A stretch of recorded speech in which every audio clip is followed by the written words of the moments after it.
Hey guys, Scott here, and today I want to talk about what I believe to be one of the main issues that people find certain things in Dead by Daylight unfun, usually relegated to what the killer's power is or their playstyle or what they do. And the discussion came about because I'm talking to people on Twitter and Reddit and forums because I'm a stupid person, and a lot of it was about the knight and how he's not really fun or anything. And people keep saying he's not fun because he has really, significant and non-interesting anti-loop. The main repeated phrase when something is considered unfun usually is anti-loop. Now, on the survivor side, people say anti-loop is unfun because looping is the only skillful defense that we have. And on the killer side, the defense against that is, well, we need anti-loop because there are a lot of loops in the game, and without that, the killer is going to suck.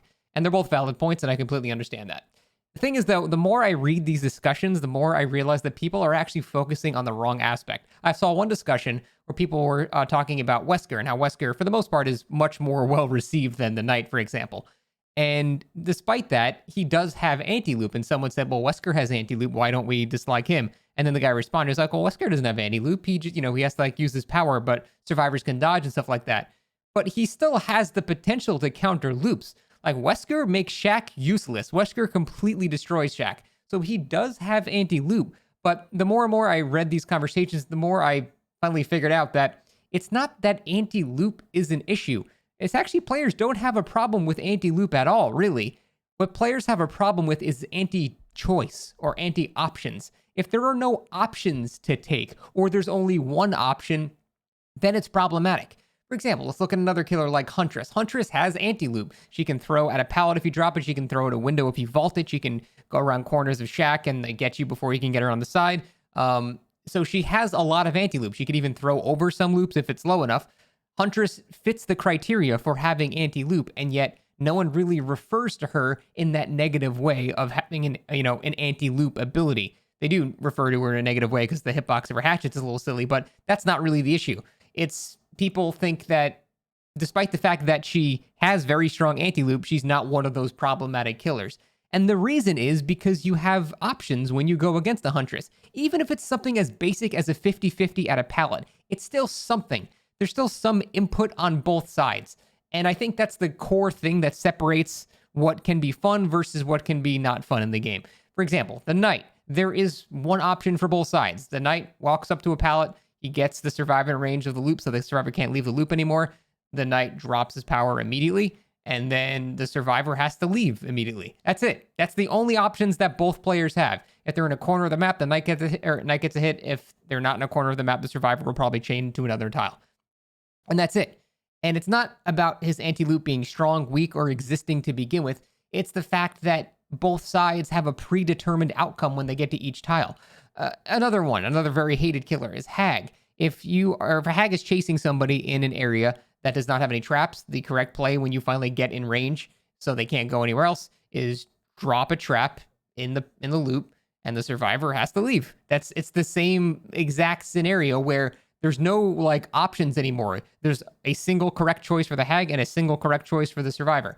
And whenever you get scenarios like that, that's when I think the real boredom happens. Because survivors want to be able to express their skill at looping because that's the only skill cap of survivor, how efficient you can be with loops.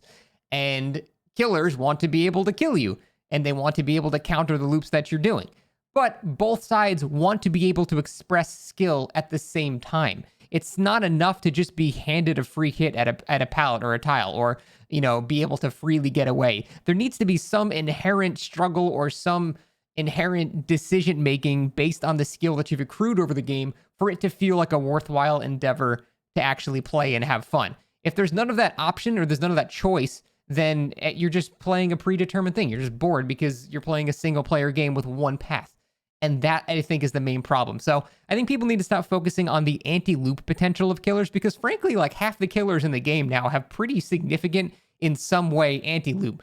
But it doesn't necessarily mean they're boring to go against or they're boring to play as because they might still offer choices in some way. But when you're playing a killer like the Knight, there's not really much choice. When you're playing Artist, there's no choice. When there's Hag, there's not really any choice. You just do the same thing at every loop. And it's, that is the real problematic shit. That's why Old Legion, for example, was super hated as well. So I think we need to start focusing on the choice aspect. We need to give both players options to express their skill in a chase. And that's, I think, all we want. Whether the killer is super strong, super weak, or in between, I think is less important than how fun they feel to play for the most part. There are people that take winning as the only thing that matters in this game. For whatever reason, they decided to do that in this video game. But, their opinions need to be respected as well because they bought the game. But for the most part, I think the majority, you just want to have fun. Now, a lot of people have fun by winning, but still, you need to have some way to express the skill that you've earned. Otherwise, people are not really going to want to retain skill or learn anything else because they won't be able to express it in any way. So that's the main issue. I think people should start referring to the anti-options or anti-choice more than the term anti-loop because it's not very accurate. And maybe that'll make the devs, I don't know, focus more on the real issue, which is not having many options to do in a chase. That's it. Thanks for watching. See ya.